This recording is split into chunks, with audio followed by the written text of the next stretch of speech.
नमो नमः सर्वेभ्यः। मम नाम विवेकः। अहं प्रचारकः अस्मि।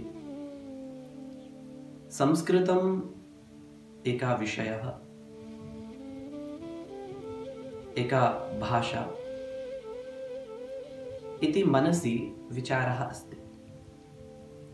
परन्तु किं संस्कृतं विषयः वा भाषा? स्पष्टीकरणमस्ति। संस्कृतम् एका भाषा।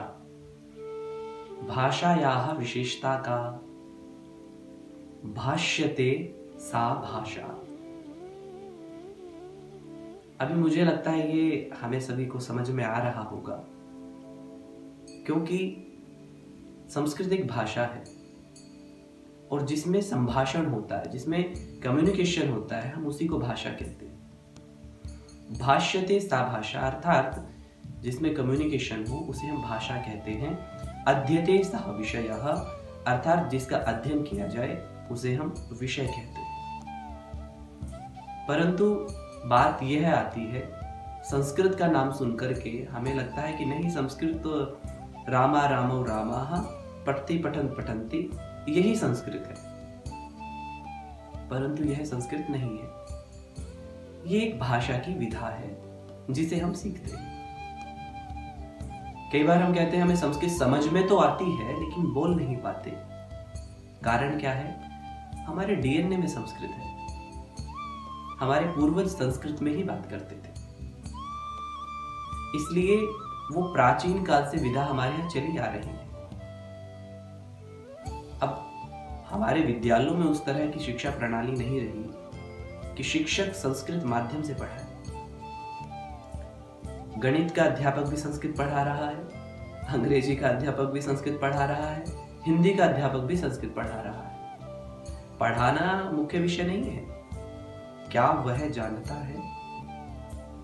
या रूप रटाना ये भाषा का आना नहीं होता।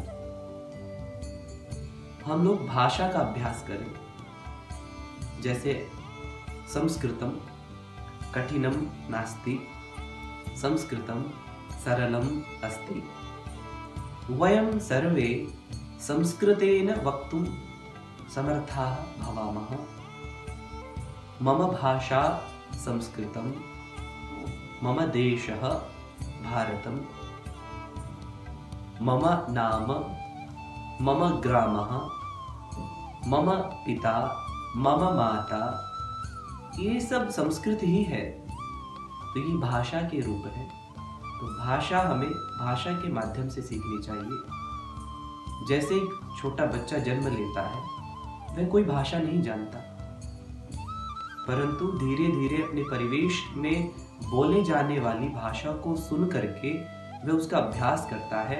गलत गलत बोलता है, किसी को भी माँ कहता है, किसी को पापा कहता है, परंतु धीरे धीरे वह बोल करके, गलत गलत बोल करके एक दिन शुद्ध भाषा पर आ जाता है। जब वह बोलना प्रारंभ कर देता है तब हमारे घर के बड़े कहते हैं ये बहुत बोलने लगा है, अब इसे स्कूल भेज दो। तो ये स्कूल भेजने वाली बात कब आती है? जब हम बहुत बोलना शुरू कर देते हैं। इसलिए मुझे लगता है कि हमें संस्कृत को भाषा के रूप में स्वीकार करके संभाषण करना चाहिए और संस्कृत सीखना चाहिए। धन्यवादः। नमो नमः। पुनर्मिलामः।